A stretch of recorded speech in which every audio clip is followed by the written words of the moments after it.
दोस्तों जल्दी से आप अपने चैनल और गुरुजी को सब्सक्राइब करें और इस घंटी पर क्लिक कर दें ताकि आपको पता चल जाए कि आपका इंग्लिश का पीरियड शुरू हो चुका है। हेलो एवरीवन, कैसे हो आप लोग? आई होप सभी बहुत बढ़िया होंगे बच्चों। तो आज हम लोग एक नई पोएम स्टार्ट करेंगे जिसका टाइटल है द गार्डन करके, एंड्रयू मार्वेल की है ना। तो आज हम इसको करेंगे। तो चलो स्टार्ट करते हैं हम लोग। वैसे देखो बहुत लंबी पोएम है काफी ज्यादा बड़ी पोएम है, तो हम एक वीडियो में नहीं कर पाएंगे, तो मैं इसकी एक्सप्लेनेशन ट्राई करूंगा। 2 वीडियोस में कंप्लीट करने की कोशिश करूंगा, मतलब हो सकता है 2 में भी ना हो तो 3 में होगी। तो ठीक है, इसकी एक्सप्लेनेशन पे एटलीस्ट 2 तो वीडियो बनेंगे बनेंगे। चलो ठीक है, हम लोग स्टार्ट करते हैं। सबसे पहले हम थोड़ा सा एंड्रयू मार्वल के बारे में देख लेते हैं कि एंड्रयू मार्वल थे कौन, है ना। तो एंड्रयू मार्वल सबसे पहले तो इनका लाइफ स्पैन 1621 टू 1678 है ना। 1621 पैदा हुए, 1678 में डेथ हो गई। तो ये बिलोंग करते हैं बेसिकली, देख सकते हो तो कैरोलिन एज खत्म हो रही है, प्लस जो इंटररेग्नम है जिसको हम पीरियड ऑफ कॉमनवेल्थ पीरियड भी बोलते हैं, है ना। कॉमनवेल्थ या फिर बोल सकते हैं इंटररेग्नम, है ना, इंटररेग्नम। तो ये कॉमनवेल्थ इंटररेग्नम ये पीरियड तो है 1648 टू 1660 वाला पीरियड जो है ना, ये वाला पीरियड। तो कैरोलिन एज कब था? 1625 टू 1648 तक का। ठीक है, तो कैरोलिन एज के हैं प्लस इंटररेग्नम के हैं, और उसके बाद में 1660 के बाद में स्टार्ट हो जाता है अपना 1700 तक रिस्टोरेशन। क्या है? रिस्टोरेशन। तो ये रिस्टोरेशन के भी हैं। तो ये 1621 टू 1678 की जो लाइफ स्पैन है इसमें कैरोलिन एज को बिलोंग करते हैं, कॉमनवेल्थ या इंटररेग्नम पीरियड को बिलोंग करते हैं, एंड रिस्टोरेशन एज को भी बिलोंग करते हैं। ठीक है, मेटाफिजिकल पोइट थे। मेटाफिजिकल पोइट से कुछ खास, मतलब कुछ खास स्पेशलिटीज होती हैं। मैं वो चीज आपको जो इसकी क्रिटिकल एप्रिसिएशन की वीडियो होगी उसमें समझाऊंगा। वैसे मोटा मोटा आपको ये समझ लेना चाहिए कि वो कई ऐसी फिगर ऑफ स्पीच और कुछ इस तरह की राइटिंग स्टाइल होती है उनकी, जिनकी वजह से वो बिल्कुल ही टोटली डिफरेंट चीजों में भी सिमिलरिटीज ढूंढ लेते हैं। मतलब इस तरह की उनकी में सिमिलीज और जो मेटाफर्स होते हैं ना, वो इस तरह के होते हैं कि आप नॉर्मल सिचुएशन में उन चीजों को कंपेयर नहीं कर पाओगे। आप सोचोगे कैसे सिमिलर हो सकते हैं, मतलब इतनी ज्यादा डिसिमिलर है, इतनी ज्यादा अलग चीजों के बीच में कंपैरिजन ढूंढ के सिंबली या मेटाफर क्रिएट करते हैं। इस तरह के और भी कई फीचर होते हैं मेटाफिजिकल पोएट्री के। जैसे बोल रहा हूँ मैं आपको, मैं नेक्स्ट वीडियो में जब क्रिटिकल एप्रिसिएशन हम करेंगे तब मेटाफिजिकल पोएट्री के फीचर्स बताऊंगा आपको। ठीक है, ये फेमस पॉलिटिकल सैटिरिस्ट भी रहे अपने टाइम में। एक तरह से पॉलिटिकल पावर्स, पॉलिटिकल जो गवर्नेंस वगैरह उन सबको ये कटाक्ष करते रहते हैं उनपे। इन्होंने कई सारी अपनी जो सबसे अच्छी पोएट्री है ना वो इंटररेग्नम पीरियड में लिखी है, मतलब 1648 से 1660 के बीच में लिखी है। जैसे two is coy mistress, the garden, ये सब बड़ी पॉपुलर पोएम्स है। ये टू इज कॉय मिस्ट्रेस वगैरह ये एक्चुअल में देखा जाए तो 12 साल का जो पीरियड है इसके दौरान ही लिखी गई इसकी। और मैक्सिमम पोएट्री, मतलब ये सब फेमस फेमस जो है ना इनकी, गार्डन भी, ये सब इसी पीरियड में लिखी गई है जो आज हम पढ़ने वाले हैं, गार्डन, द गार्डन। साथ में एक चीज थी, क्योंकि ये पॉलिटिकली बड़े कनेक्टेड थे, है ना, राजनीति से जुड़े हुए थे। 1648 से 1660 में क्या हुआ था, राजा का राज्य खत्म हो गया था, राजा को भगा मार दिया था, और जो कंट्रोल था ना वो रिपब्लिकन्स के हाथ में आ गया। एक तरह से रिपब्लिकनिज्म गवर्नमेंट स्टार्ट स्टैब्लिश हो गई। जो क्रॉमवेल था ना, ओलिवर क्रॉमवेल, उसके अंडर में। तो ये जो एंड्रयू मार्वेल थे ना, ये क्रॉमवेल से काफी जुड़े हुए थे, है ना। और इन्होंने इन 12 साल के पीरियड में अपनी, जैसे मैंने बताया, मेन पोइट्री भी लिखी। अब क्योंकि 1660 में जब राजा का राज्य वापस आ गया, चार्ल्स सेकंड ने गद्दी संभाली, तो भैया अब जो व्यक्ति क्रॉमवेल से जुड़ा हुआ है वो तो राजा को पसंद आएगा नहीं, सीधी सी बात है। क्योंकि उसने, जिसने मोनार्की खत्म कर दी हो, राजा का शासन ही खत्म कर दिया हो, उसे राजा कैसे पसंद आएगा। तो राजा का रूल वापस आया, तो इसने, क्योंकि इसके पॉलिटिकल लिंक काफी थे, इसने किसी भी तरह से राजा को अपनी बात में पटा लिया और खुद को सजा से बचा लिया एंड्रयू मार्वेल ने। परंतु गजब बात यह है कि खुद को तो सजा से बचाया ही बचाया, इनके एक बहुत बढ़िया मित्र थे जो बहुत ही फेमस राइटर हैं, वो है जॉन मिल्टन। अपने सिलेबस में उनकी ऑन हिज ब्लाइंडनेस पोएम है ना, वही जॉन मिल्टन। इतने बड़े राइटर, वो एक्चुअली में ओलिवर क्रॉमवेल के फ्रेंड। अब जॉन मिल्टन ने क्या किया था, उन्होंने इसी पीरियड में इन 12 साल के पीरियड में काफी कुछ लिखा जो कि वही मोनार्की के अगेंस्ट था, राजा के शासन के अगेंस्ट में काफी चीजें लिखी इन्होंने।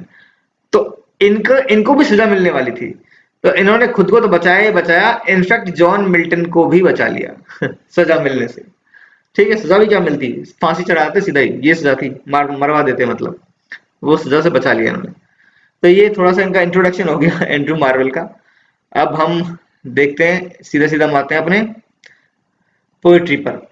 तो अपने पोएम पर आते हैं हम लोग। चलो टेक्स्ट स्टार्ट करते हैं अपना, क्योंकि जैसे मैंने बताया ये काफी लंबी पोएम है। मैं ट्राई करूंगा काफी कुछ आज भी कवर करूं, देखते हैं कितना हो सकता है इस वीडियो में। तो देखो, अब गार्डन है, अब आप ये मान के चलो कि पोएट जो है ना वो किसी गार्डन में बेसिकली है ना, और वहां से वो चीजें बता रहे हैं, एक्सप्लेन कर रहे हैं, समझा रहे हैं, कंपैरिजन कर रहे हैं, सब कुछ वहीं से कर रहे हैं। तो देखो वो क्या लिखते हैं, वो लिखते हैं कि how vainly men themselves amaze to win the palm oak and beige.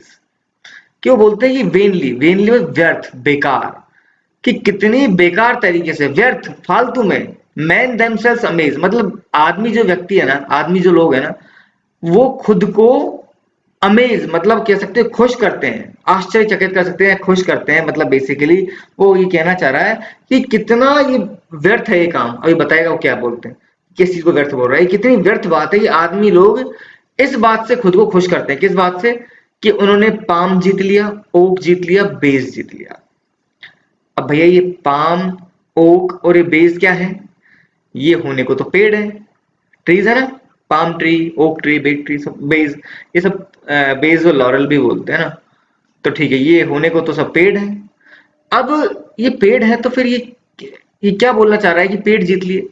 देखो ये सिंबल्स है, पाम का ताज, पाम के पत्तों का ताज बनाया जाता था प्राचीन पहले के टाइम में, 400-500 साल पहले की बात है। वो मिलिट्री में, अगर कोई मिलिट्री में बहुत ज्यादा बहादुरी दिखाए तो उसको दिया जाता था पाम का ताज। ओक दिया जाता पॉलिटिकल, पॉलिटिकल अचीवमेंट पर, किसी ने राजनीतिक अचीवमेंट, कोई गजब अचीवमेंट अर्जित करिए, प्राप्त करिए, तो उसको ओक का ताज दिया जाता था, क्राउन।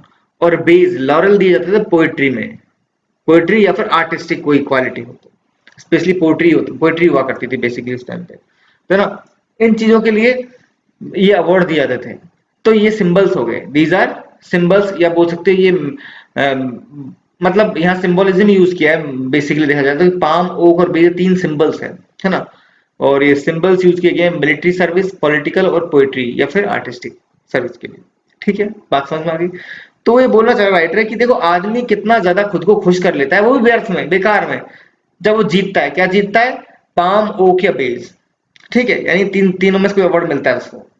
एंड देयर अनसेसेंट लेबर सी, अनसेसेंट का मतलब होता है लगातार, बिना थके, और उनके अथक लेबर, अथक प्रयास क्या होते हैं, see crowned from some single herbs or tree, मतलब इतना अथक प्रयास करने के बाद में उनको ताज पहनाया जाता है किसी एक पौधे का या पेड़ का, यानी इनकी बात कर रहा है वो, कि एक सिंगल एक पौधा है, चाहे वो पाम का पहना दिया, चाहे ओक का पहना दिया, चाहे लॉरेल का या बेस, जो भी एक ही है लॉरेल बेस, तो इनका ताज पहना दिया जाता है, उनको क्राउन कर दिया जाता है, और इसके लिए वो अथक प्रयास करते हैं। क्यों भाई, ऐसा क्या है इसमें, whose short and narrow was the shade does prudently they toils upbraid।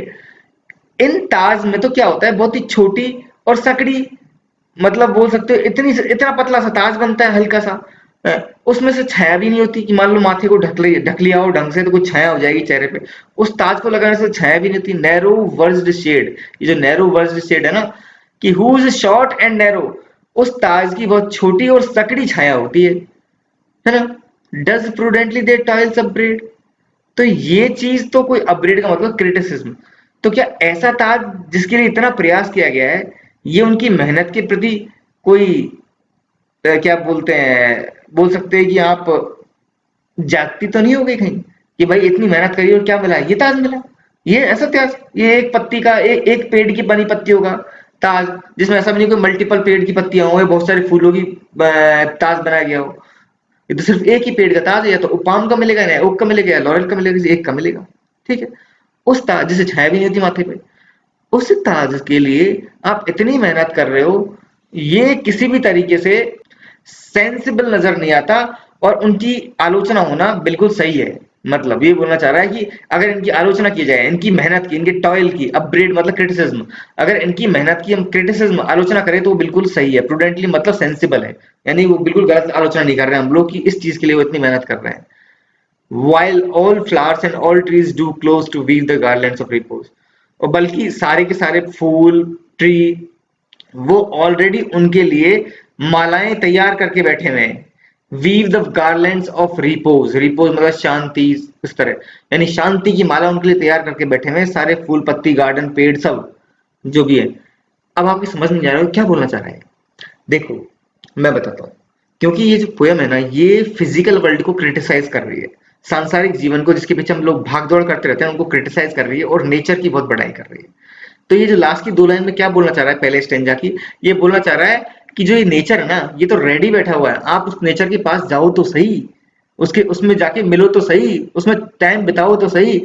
वो अपनी शांति आपको प्रदान करने के लिए तैयार बैठा है। गार्लैंड ऑफ रिपोज, शांति की माला आपको पहनाने के लिए तैयार बैठा है, वो बुन रहा है।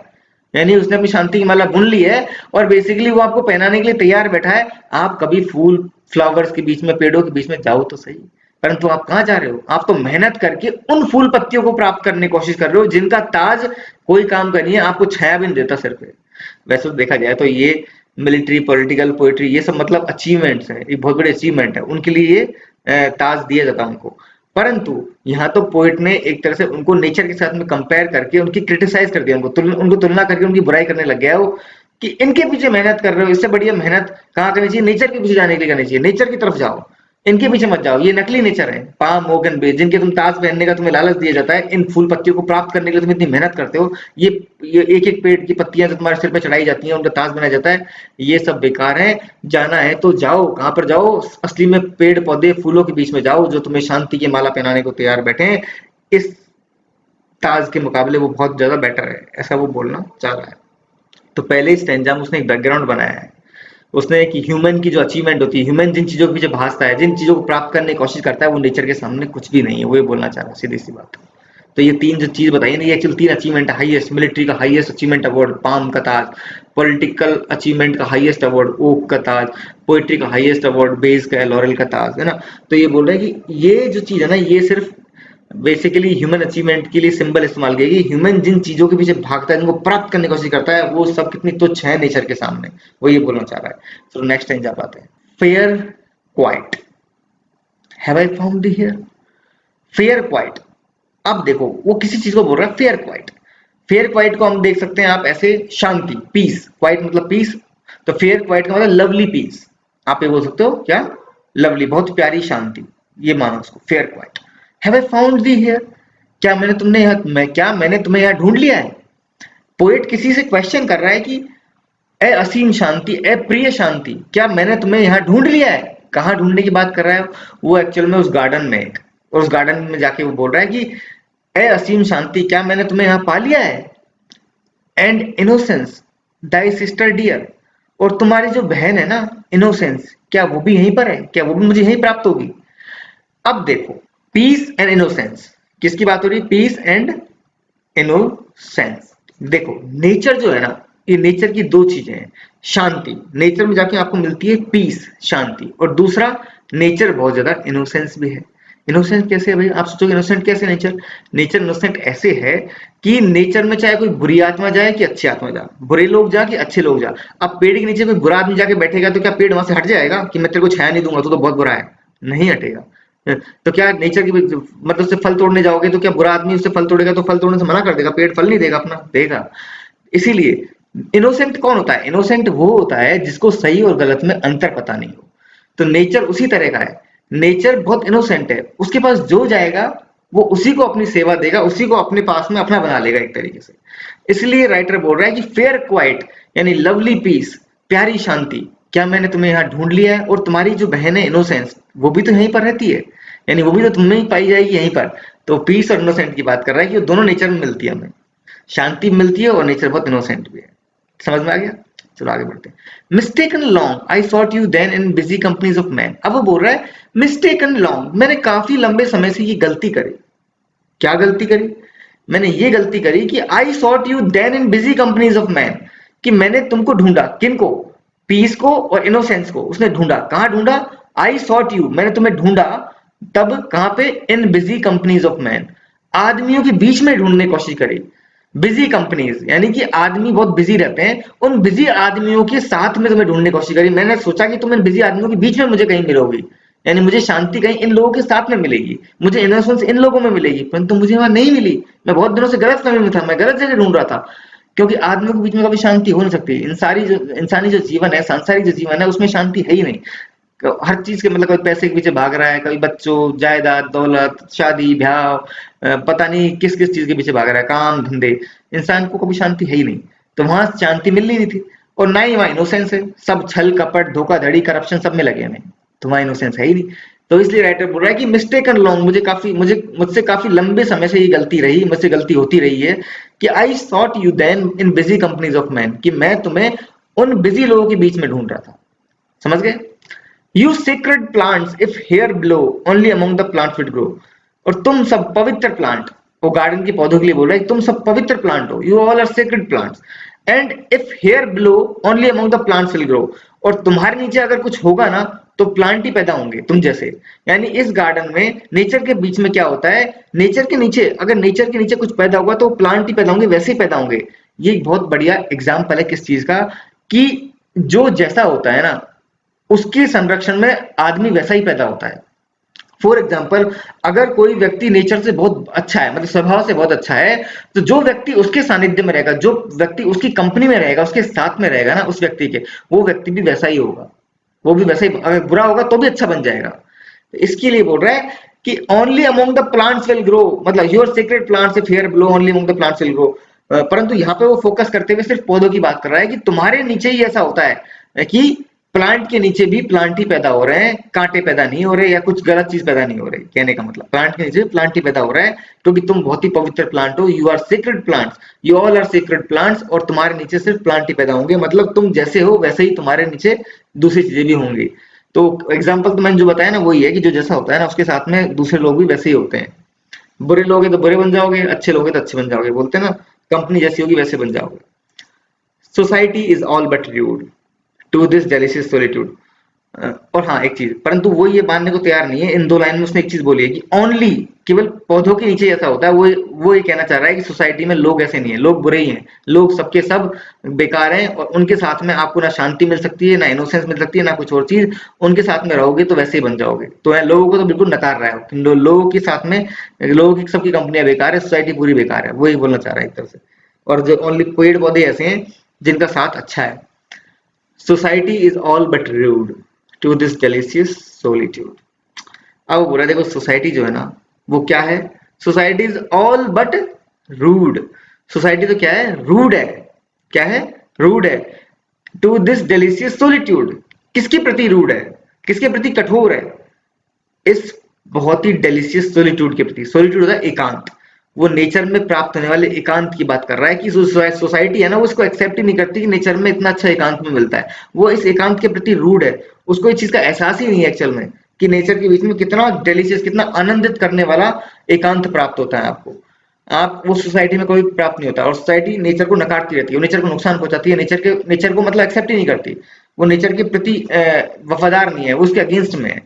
इसलिए सोसाइटी क्या है, नेचर के प्रति रूड है, और वो इस एकांत, इतने मजेदार एकांत को एक्सेप्ट नहीं करती, उसको स्वीकारती नहीं कि ऐसा पॉसिबल भी है। और वो किसके पीछे भागती रहती है, बस दुनिया की भाग दौड़ लगी हुई है, धन दौलत इन सब चीजों के पीछे भागते रहते हैं। तो देखो ये सेकंड स्टेंजा हो गया, इसमें पर्सोनिफिकेशन यूज हुआ है।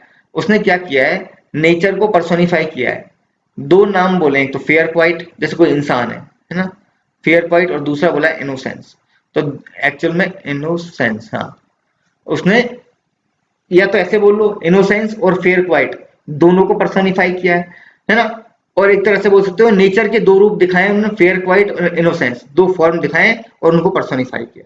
यानी कि उसने शांति और इनोसेंस यानी भोलेपन को इंसान की तरह दिखाया है, जैसे दो व्यक्ति हैं, दो बहनें हैं, इस तरीके से दिखाया है। और इनको मतलब पर्सन, यही तो होता है पर्सनिफिकेशन, जब आप नॉन लिविंग थिंग को इस तरीके से दिखाओ कि वो इंसान जैसा प्रतीत हो हमको, उसमें इंसानी गुण डालने की कोशिश किया आपने, तो उसे पर्सनिफिकेशन कहते हैं। ठीक है, सेकंड स्टेंजा में पर्सनिफिकेशन यूज हुआ है। इनमें फिगर ऑफ स्पीच हो सकता है मेरे से कुछ छूट जाए, क्योंकि मैं जो लिटरेरी मतलब जो क्रिटिसिज्म वाली जो वीडियो बनाऊंगा ना, क्रिटिकल एप्रिसिएशन वाली, उसमें सारी फिगर ऑफ स्पीच कोई छूट जाएंगी जो होंगी ना, वो सब वहां कवर मैं कर लूंगा। ठीक है, चलो आगे बढ़ते हैं। No white nor red was ever seen so amorous as this lovely green। अब वो बोल रहा है देखो, कोई भी व्हाइट और कोई भी रेड कभी भी ऐसा नजर नहीं आया, कैसा, इतना amorous as this lovely green, इस ग्रीन के जैसा, इतना एमरस, लुभावना, सेंसेस, अपने इंद्रियों को लुभावना ऐसा कभी नहीं लगा कोई भी व्हाइट और रेड। अब ये व्हाइट रेड ग्रीन क्या है, इसे बोलते हैं कलर इमेजरी। क्या बोलते हैं, कलर इमेजरी। जब ऐसी इमेज बनाई जाए जिसमें कलर्स का इस्तेमाल हो। अब देखो व्हाइट और रेड का मीनिंग कुछ भी हो सकता है, कुछ भी हो सकता है होने को। तो व्हाइट और रेड का मीनिंग हो सकता है बनावटी सुंदरता, जैसे फॉर एग्जांपल व्हाइट और रेड, लेडीज हो या जेंट्स हो मेकअप करते हैं, व्हाइट कलर से गोरापन, रेड कलर की लिपस्टिक एंड सब ऑल दैट, तो मतलब बनावटी सुंदरता। एक तो एग्जांपल, एक तो ये सिर्फ हो सकता है कि व्हाइट और रेड का मीनिंग है बनावटी सुंदरता जो वर्ल्ड में इस्तेमाल हो रही है, ठीक है।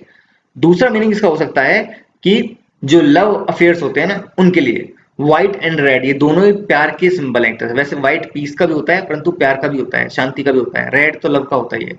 तो व्हाइट और रेड यानी लव से संबंधित यानी फिजिकल वर्ल्ड की जो रिलेशनशिप्स है उनकी बात कर रहा है।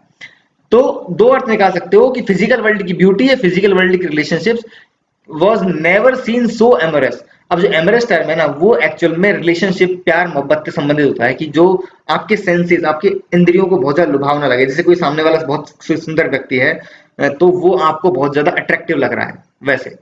तो आप यहाँ इनका मीनिंग लव से भी निकाल सकते हो और फिजिकल ब्यूटी, क्योंकि लव में भी फिजिकल ब्यूटी देखी जाती है, तो दोनों को आप लिंक कर सकते हो कि कोई भी व्हाइट या रेड यानी कोई भी व्हाइट कोई भी सुंदरता हो या कोई भी लव हो, वो इतना सेंसुअस इतना इंद्रियों को लुभावना कभी नहीं लगा जितना ये ग्रीन लग रहा है। ग्रीन का किसका कलर है? नेचर का। जितना सुंदर मुझे नेचर लग रहा है, इस गार्डन के बीच में मैं जो पेड़ों को देख रहा हूँ इतने सुंदर मुझे ये लग रहे हैं ना, इतने लवली तो मुझे आज तक कुछ भी नहीं लगा, कोई बाहरी सुंदरता या कोई प्यार मोहब्बत कभी नहीं लगी, ठीक है। Fond lovers cruel as their flame cut in these trees their mistress name. Fond lovers जो लवर्स होते हैं बड़े ही बोल सकते हैं उत्सुक लवर्स, प्यारे प्रेमी, fond lovers. Cruel as their flame वो थोड़े से क्रूल होते हैं, निर्दयी होते हैं। एज देयर फ्लेम अपनी उत्तेजना जैसे। फ्लेम का मतलब यहाँ है एक तरह से प्यार में मतलब जो पैशन है ना उसके लिए बोल रहा है फ्लेम, प्यार का जो जुनून है, जुनून यानी प्यार का जुनून उसके लिए बोल रहा है, पैशन के लिए। कि जो लवर्स होते हैं ना वो अपने पैशन की तरह ही क्रूल होते हैं, मतलब अपने जुनून में वो प्यार में किसी भी हद तक जाते हैं जा सकते हैं, तो उसको ये क्रूल बोल रहा है। क्यों? क्रूल एज देयर फ्लेम, ये सिमिली हो गई है ना, सिमिली हो गई कि फ्लेम से यानी कि प्यार के पैशन को कंपेयर किया जा रहा है किससे? लवर्स के बेसिक नेचर से। कैसे? ये क्या है? सिमिली, कि प्यार के पैशन को लवर्स के नेचर से कंपेयर किया जा रहा है कि लवर्स का जो स्वभाव है वो क्रूल हो जाता है, यानी कि लवर्स नेचर यानी स्वभाव, और किसको? लव्स पैशन लव के पैशन और लवर के नेचर, इन दोनों को कंपेयर किया जा रहा है, ये सिमिली है। यानी cruel as their flame cut in these trees their mistress name. क्यों? क्योंकि वो अपने प्यार के जुनून में आके इतने क्रूल इतने निर्दयी हो जाते हैं कि इन पेड़ों को उकेड़ देते हैं, काट देते हैं। किस लिए? देयर मिस्ट्रेस नेम, अपनी प्रेमिका का नाम उस पे उकेरने के लिए। लिखते नहीं है बहुत से लवर्स को आदत होती है पेड़ में जाएंगे प्रेमी प्रेमिका का नाम लिख देंगे, है ना, उस चीज के लिए बोल रहा है कि जो लवर्स हैं बड़े क्रूल है अपने नेचर से। क्यों? क्योंकि अपने पैशन में प्यार के जुनून में आके ये लोग क्या कर देते हैं, ये अपनी मिस्ट्रेस का नाम पेड़ों के ऊपर उकेर देते हैं। बेचारे पेड़ को दर्द देते हैं, उसको उकेर उसको छीलते हैं। कोई आपकी खाल को छीलेगा उस पर कुछ लेगा कैसा लगेगा, कितना भयंकर पेड़ होगा, इमेजिन करो। उसी तरीके से ये पेड़ों को काट देते हैं, उनको छील देते हैं अपनी मिस्ट्रेस का नाम लिखने के लिए, ठीक है। दीज देयर है ना, ये दीज और देयर में आप जिसको द साउंड आ रही है, ठीक है। तो यहाँ पे क्या इस्तेमाल हो रहा है? द दीज द इसमें क्या है? एलिट्रेशन यूज हो रहा है। एलिट्रेशन में क्या होता है? पहली साउंड किसकी आती है? कॉन्सोनेंट की आती है। साथ में दीज और देयर, ई द के बाद में ई साउंड आ रही है, ई और देयर द के बाद में ए, यानी इसमें स्पेशल कॉन्सोनेंस भी है।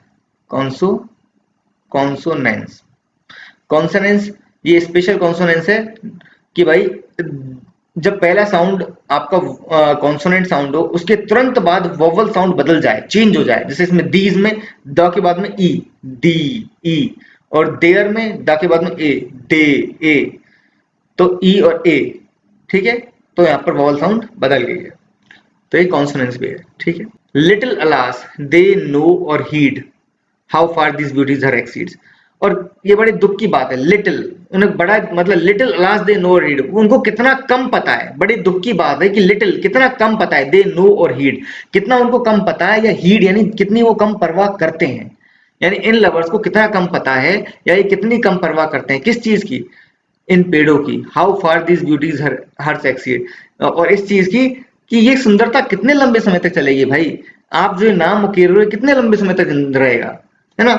और बेसिकली जिसके लिए आप ये उकेर रहे हो जिस व्यक्ति के लिए जिसका नाम उकेर रहे हो, जिसका अपनी आपकी प्रेमिका है, वो कितने दिन तक सुंदर रहेगी? कुछ कुछ दिनों बाद में बूढ़ी हो जाएगी, सीधी सी बात है, उसकी सुंदरता ढल जाएगी, और उसके लिए आप पेड़ को नुकसान पहुंचा रहे हो, और आप इसको बिल्कुल ध्यान नहीं देते, इस बात पे, इस बात की आपको कोई परवाह भी नहीं है। तो कितना कम आप इस बात को जानते हो, समझते हो या ध्यान देते हो कि ये ब्यूटी कितने लंबे समय तक चलेगी? नहीं चलेगी। How far these beauties her succeed, कितने लंबे समय तक चलेंगी? नहीं चलेंगी। कहने का मतलब यही है। Fair trees, wherever your bark I wound, no name shall but your own be found.